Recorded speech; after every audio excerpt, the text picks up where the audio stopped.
But they weren't even standing next to each other. You remember this image? Where the parents at? Okay, where are the parents? I want to see. Are those the parents? I want you to pay attention to the fact that Erika doesn't seem to turn towards Charlie's parents. And his parents don't even look at her. Maybe dad, he just glances. But mother is just like, mm-mm. Have a look. You can see the parents next to Stacy.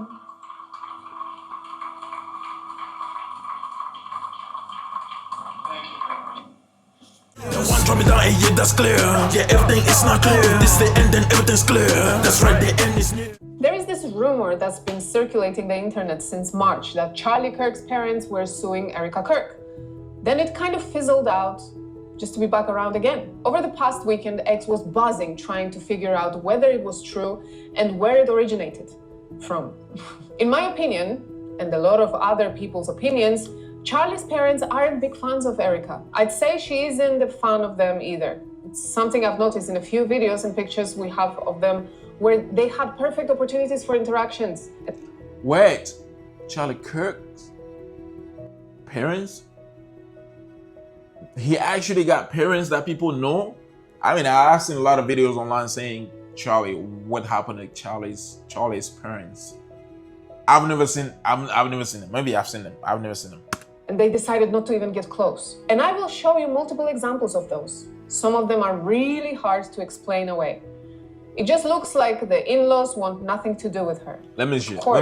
Again, just assume for the rest of the video, it is all alleged and mostly my opinion. So here is what's going to happen today. I will show you what I gathered from interactions between Erika and her in-laws, or rather documented non-existent interactions. I will also show you an interview where she was asked about them and she very obviously avoided talking about them. And then I will dissect the rumor about the lawsuit. So let's start. Here is a clip from Fox News when the interviewer asked about Charlie's parents, their kids, and Erika's mom, and this is how it went. How are his parents doing? Because his parents are private. We saw them for the first time at the funeral. Yes. You did such a beautiful job there. How are all of y'all doing? You talk a little bit about the kids, but how's your mom doing? I mean, I know she's devastated for you. My mom is Charlie and my mom. Well, Charlie's family's there. Everyone's hanging in there. We're doing the best to be expected. My mom and Charlie, they were best friends. I would always say that Charlie was her favorite child. But the thing that was so special about our Sabbath dinners was that it wasn't about religious protocol. It was literally going to my mom's house. My mom's battling a very rare illness. It was literally going to my mom's house for dinner with my mom. It was, again, bridging that generational gap where my kids don't have phones. They're not looking at iPads. They're not looking at screens. We're sitting together and we're talking and we're loving on each other. How was your week? What were your wins? What are you grateful for? We went around the table and talked about that. And that was what was so special about our Friday nights. And Charlie was like, we have our Friday nights. But well, his family is hanging in there. But my mom, Charlie and my mom were best friends. I was literally waiting for her to say that her mom misses him the most. They were just so close. His parents, yeah, they're sad. But my mom, it's another level. We were together every Friday night. Every Friday night, they took the kids and they went to dinner with Erika's mom. Also, the way this woman asked the question was weird to me. She asked about his parents and then it looked like she remembered she's not supposed to ask about that. So she followed up with her mom. That's what I was saying. I was talking about, I was like, I've never seen Charlie Kirk's parents. I've seen a lot of videos of people talking about it. And then I get to start to wonder, like, what is going on? Kids to kind of dilute it. Because notice something, guys. Erika did about 70 speeches and interviews since Charlie passed. Maybe, well, give or take, between 50 and 70, let's say, not sure. But she did not mention his parents and sister once. Isn't it weird to you all? If she had a good relationship with his parents, she would 100% say something like, Charlie was raised by amazing people of faith. Bro, people are connecting everything, man. People are connecting everything. That's up, boy. I will hold up. Let's go back to the part where she did 70 interviews. 70 interviews. How long has it been since Charlie is gone? How long has it been? 70? Okay, 50. Let's say 50. 50? What is it? What is it all about? What is that all about? Why do you have to do so many interviews? Why? What is the point of this? It's like, bro, okay, I get it. You want to be the CEO, you are the CEO, you want to be the face of the company, but it's going to be tough. It's going to be tough, okay? It's like, it needs to be earned. It needs to be earned, literally. God-fearing parents. He was so lucky to have such great role models. Anything, or maybe just acknowledge that they are suffering this great loss, but also believe he's with Jesus now. Anything, really, anything. And I do realize that they might have asked her not to speak about them because they're private, or because they don't want her specifically to speak about them, because they don't like her. I don't know. They did appear at the ceremony where Charlie received the Medal of Freedom. Erika received it in his name, of course. And you'd think that such an important occasion would be a great opportunity for Erika and Charlie's parents to celebrate, if you can call it that, maybe not, to go through together, to support each other through this. But they weren't even standing next to each other. You remember this image? Where the parents at? Okay, where are the parents? I want to see. Are those the parents? That's a sister? That's the first time I ever see anything like this.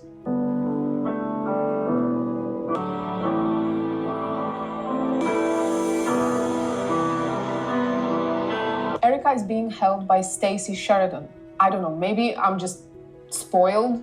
I have an amazing mother-in-law, and I know that if anything traumatic ever happened to me, her, or generally in the family, I'd be at least holding her hand. She'd be holding me, you know? But it gets weirder. I honestly can't believe I've never noticed it before. Listen to the beginning of her speech at that event. Charlie always admired your commitment to freedom, and that's something that both of you shared. So thank you. Your support of our family and the work that Charlie devoted his life to will be something I cherish forever. So thank you. Bro. To our gracious First Lady in her office for making this event possible. Thank you as well. It's beautiful. To Vice President and the lovely Usha fans. Your friendship has been an unbelievable encouragement. Thank you. And to all our friends and family that are here and watching from all around the world, thank you for loving us. Thank you for praying for us and for believing in what Charlie believed in. And to our Turning Point USA staff and the Charlie Kirk Show staff, we love you more than you could ever know. And to the Turning Point USA chapters that are watching all across America right now, you are the heartbeat of this future and of this movement. Everything that Charlie built, you guys are the legacy holders of that. You are living proof that his mission did not die with him. It lives through you. And Charlie always said the next generation will decide whether freedom endures. And because of you, I know that freedom will. This ceremony happened on Charlie's birthday. His mother, the woman that gave birth to him, is right there in front of Erika. Barely standing, by the way. And Erika still doesn't acknowledge her. She's not even looking her way when she says thank you to all the friends and family. It makes me unreasonably angry inside. There are only two possible explanations for this. Either they specifically asked her not to mention them in her speeches, ever, to not draw attention to them, or they don't have a good relationship. I tend to believe, in my opinion only, that is the latter. Because I found another video and it shows Erika arriving to the stage with President Trump, okay? I want you to pay attention to the fact that Erika doesn't seem to turn towards Charlie's parents. And his parents don't even look at her. Maybe dad, he just glances. But mother is just like, Have a look. You can see the parents next to Stacy.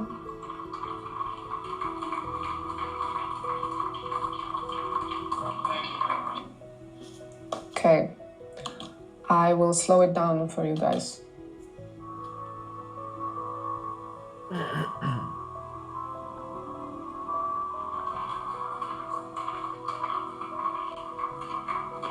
Mom is just like,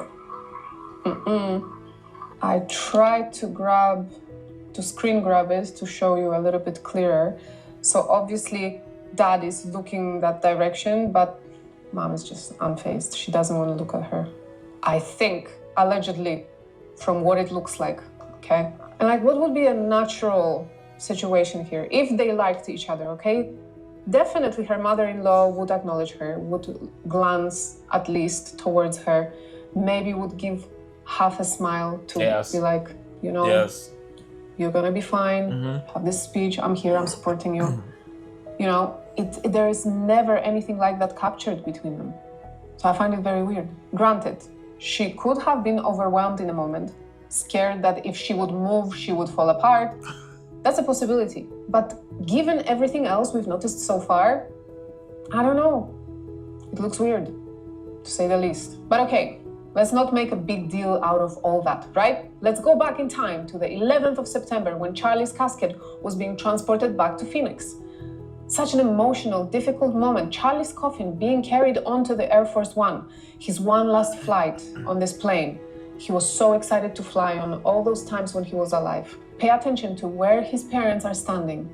Pay attention to the distance between them and Erika.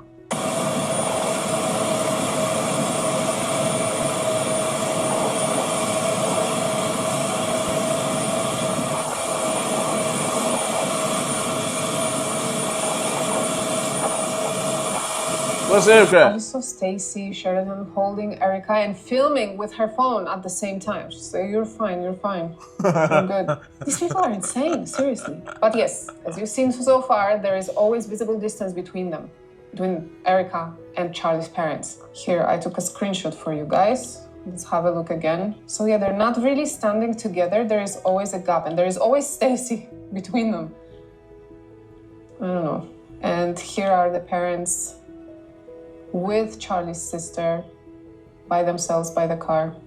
Man, it's tough to look at these pictures. Okay, it all might be a coincidence. Might be that we are reading too much into it. I don't know. But there is another interview of Erika where, again, she briefly brushes on their actual family and then immediately starts selling TPUSA as their chosen family. You have to hear it first. How are you doing? How are the kids? Doing the best you could expect. God is good, and we have the most amazing Turning Point USA family. They've rallied around myself, my children, and, you know, chosen family is everything. And then, of course, we're blessed with our family itself. But people like you, Ainsley, it's priceless. It's priceless. You know, you go through this period and they have the shock of something like this happen. Right. You know, we all try to relate to people. I don't know if you really could relate to this. And then all of a sudden, there are moments where you just like, the reality hits you. He's not coming home. Right. The permanency, I will always struggle with the permanency. So the guy that is interviewing her is like above the family. She's like, of course we're blessed with the family, but you, the person that is interviewing me right now, you are helping so much. My chosen family at TPUSA, they are just like irreplaceable. So it's almost every time she speaks. When someone mentions family, she speaks of TPUSA.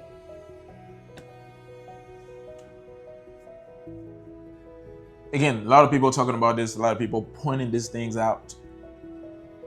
It cannot be a coincidence. It cannot be a coincidence. Coincidence is one time, maybe, okay? I do not believe in coincidence, by the way. I do not believe in that.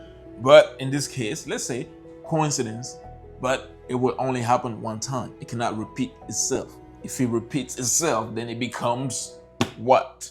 It becomes what? A setup. Or it's either a setup or they don't like each other. That's just what it is, man. Shout out to the Cypress lady. I'm gonna catch you guys next time. Appreciate you guys. Comment, like, dislike, don't care. I'm out. Yes, sir. Know this easily. I'm praying to the sky and I got no fear. That's right, bro, I got no fear. Every day in my head, every day in my ears. Yeah, every day in my ears. The one drop me down and yeah, that's clear. Yeah, everything is not clear. This the end, then everything's clear. That's right, the end is near. Get away from me. All these demons, get away from me.